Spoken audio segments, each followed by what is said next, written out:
Family, আমার আরও একটা ব্লগে তোমাদের স্বাগত। এন্ড আই নো তোমরা সবাই ভালোই আছো, কারণ আমার ব্লগ দেখলে মানুষ ভালোই থাকে। আজকে দীঘায় আমার প্রথম সকাল, ঘুম থেকে উঠেই চলে এসেছি ব্রেকফাস্ট করতে। ও আচ্ছা আচ্ছা, তোমরা সেই ওখানেই আটকে আছো না যে ও একা একা দীঘায় কেন গেছে।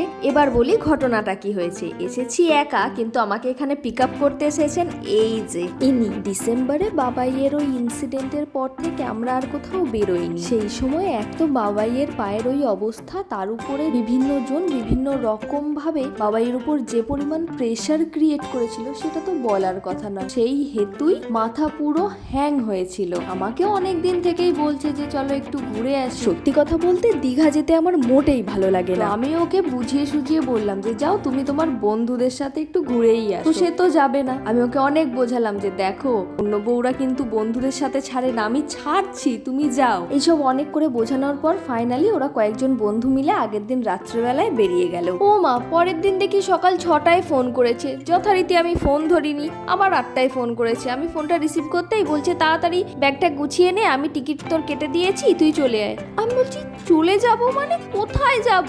বলছে না দীঘা চলে আয়, আমি কিন্তু আলাদা রুম নিয়েছি, আমি ওদের সাথে থাকিনি, তোর টিকিটও কনফার্ম করে দিয়েছি, এই ওই তাই। আমি দেখি আসলেই তাই করেছে। তারপর তো মাঝখানে যা হলো সেটা আর এক্সপ্লেন করছি না।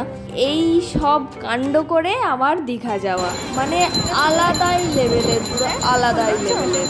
সামনের সমুদ্র তুমি দেখতে পাও, ঠিক এখানে ফোন দেখছো? হ্যাঁ,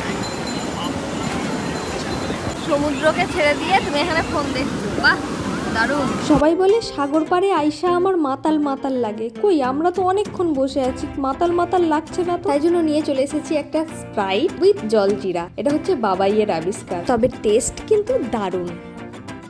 দ্বিতীয় দিন আমাদের মন্দারমণির সকাল। দীঘায় একদিন থাকার পর ওখান থেকে আমরা শিফট করি মন্দারমণিতে। পার্টনারের সাথে কোয়ালিটি টাইম স্পেন্ড করার জন্য মন্দারমণিটাই বেস্ট, কারণ এখানের বিচগুলো হয় একদম ফাঁকা। এখানে আমরা ছিলাম বম্বে বিচ রিসর্টে, যেটা ছিল সমুদ্রের একদম পাশেই, আর এখানের পরিবেশটাও ছিল বেশ মনোরম। আসার সাথে সাথেই ওরা দিল ওয়েলকাম ড্রিঙ্কস, আর আমরা ছিলাম এই কটেজটায়। চলো তোমাদের রুমের ভিতরটা ঘুরে দেখাই। ঢুকেই একদম কোনায় রেখে দিয়েছে আমাদের ব্যাগপত্র, আর এখানে একটি সুন্দর আয়না দিয়েছে, এখানে একটা চিরুনি, তারপর এখানে আছে মাজন, ব্রাশ, সাবান, শ্যাম্পু। এখানে দিয়েছে একটা ইলেকট্রিক কেটেল, সঙ্গে একটা টিকিট নিজেদের সময় মতো চা বা কফি বানিয়ে খাওয়ার জন্য। আর সবচেয়ে যেটা কাজের সেটা হচ্ছে এইটা মিনি ফ্রিজ। ঠান্ডা জল করে মাথা খারাপ করে দেয় সারাক্ষণ। ওইখানে একটা ডাস্টবিন, আর দিয়েছে একটা ওয়ার্ড্রব যেটা পুরোটাই ফাঁকা। আর এটা রুমের ওভারঅল লুক।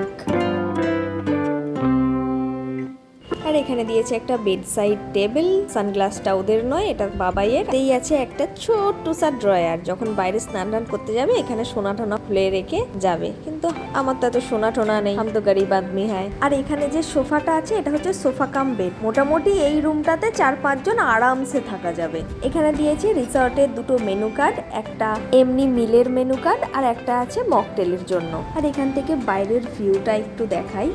এটা হচ্ছে বাইরের ভিউটা।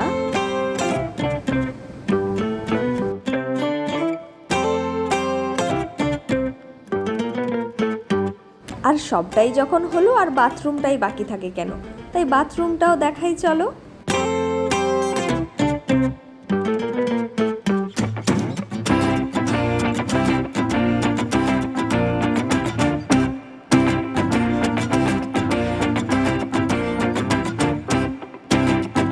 পুরো রুম ট্যুর শেষ, এবার বড্ড খিদে পেয়েছে। লাঞ্চে অর্ডার করেছিলাম ডাল, আলু পোস্ত আর ডিম ভাজা, ব্যাস। তারপরে একটু ভাত, ঘুম। সন্ধ্যেবেলায় উঠে দুজন মিলে একটু রিফ্রেশমেন্টের জন্য চা খেয়ে নিলাম। এরপর যাব একটু সমুদ্রের পাড়ে। আর রিসর্টটা পুরোই দেখছি ফাঁকা। মাঝে মাঝে মনে হচ্ছে আমরাই মনে হয় দুজনে শুধু ঘোরাঘুরি করছি। আর এই যে যিনি আমার ভিডিও করে দিচ্ছেন উনি কিন্তু এমনি বিনা পারিশ্রমিকে করছেন না, ওনাকে যথেষ্ট পরিমাণে ঘুষ দিতে হয়েছে, তবে না আমার ভিডিও করে দিচ্ছেন। আর যেহেতু রিসর্টের ভিতরে বাইরের খাবার অ্যালাও নয়, দেখলাম ছোট ছোট অনেক স্টল হয়েছে। এখানে যেমন একটা কাবাবের স্টল দেখছি, ওই যে দূরে একটা ওখানে মকটেলের স্টল। আর এই পুলটায় নাবার আমার যে কি শখ ছিল তার নাই ঠিক, কিন্তু শেষ পর্যন্ত নাবা হয়ে ওঠেনি, দুর্ভাগ্যের ব্যাপার।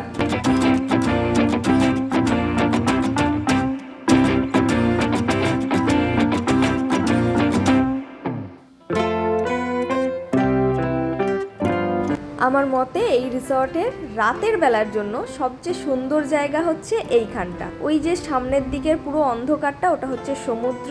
এখানে কিছু চেয়ার পাতা আছে, এখানে বসে যত খুশি সমুদ্রের হাওয়া খাও, কোনো রেস্ট্রিকশন নেই। কেউ চাইলে সারা রাতই এখানে বসে বসে কাটিয়ে দিতে পারে।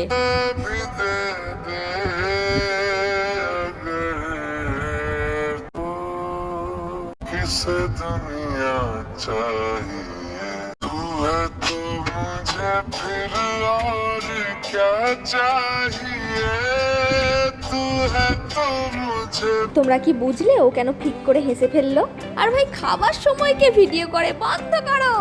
যাক, দুদিন অনেক ঘোরাঘুরি হয়েছে, আজকে বাড়ি যাব, তাই সকালবেলা উঠেই রেডি হতে শুরু করে দিয়েছি। আমি রেডি হব, ব্রেকফাস্ট করব আর বেরিয়ে যাব। এখানে সকালের ব্রেকফাস্টটা ছিল কিন্তু একদমই ফ্রি অফ কস্ট। ব্রেকফাস্টে ছিল লুচি, ছোলার ডাল, পোহা, ডিম সিদ্ধ, ব্রেড, বাটার, মিষ্টি আর অরেঞ্জ জুস। ব্যাস, এর মধ্যে কিছু কিছু নিয়ে আমরা বসে গেছি খেতে। And as always first bite for him. Breakfast আমাদের ডান। আর শেষবারের মতো গেলাম সমুদ্রটাকে দেখতে। ভাই রে ভাই, রেডি সেডি হয়ে কোথায় ভিজে টিজে যাব তাই দৌড় লাগিয়েছি। ভিডিওটা তাহলে আজকে এই পর্যন্তই। সবাইকে টাটা।